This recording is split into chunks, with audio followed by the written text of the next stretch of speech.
The first thing I did today was watch this movie. What a day. What a lovely day! Mad Max Fury Road is the 4th instalment in the Mad Max stories. You don't have to watch the previous instalments to see this movie.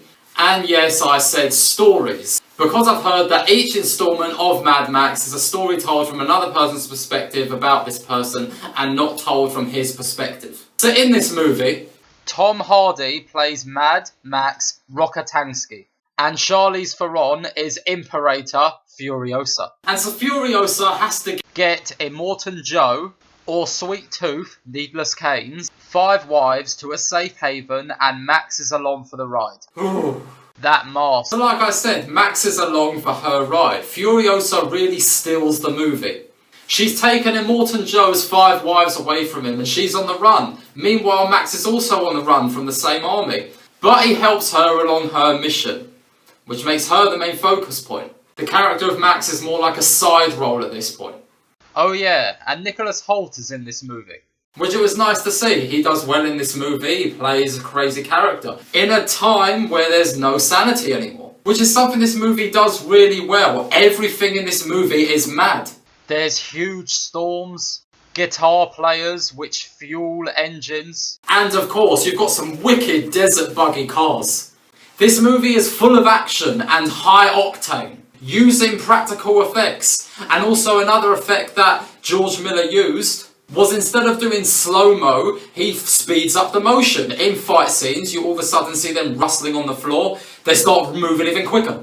The speed of this movie is really fast. There is never a slow moment. If you haven't seen the Mad Max movie before, you might not enjoy this one. However, you don't need to see the old ones. As long as you enjoy action movies, you're going to be okay with this one. An interesting thing about how this movie is made is that it's made 30 years after the last movie.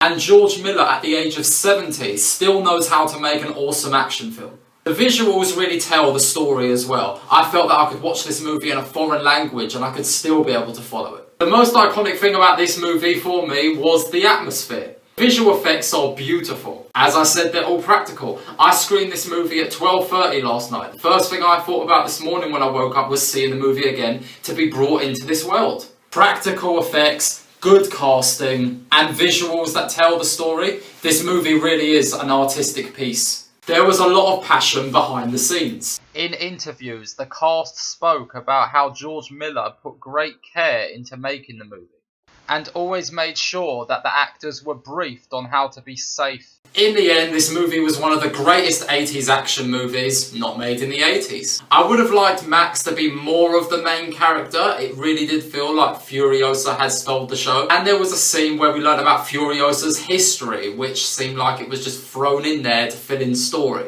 However, there was great practical effects, a cast that really did carry the film, and I'm up for a sequel.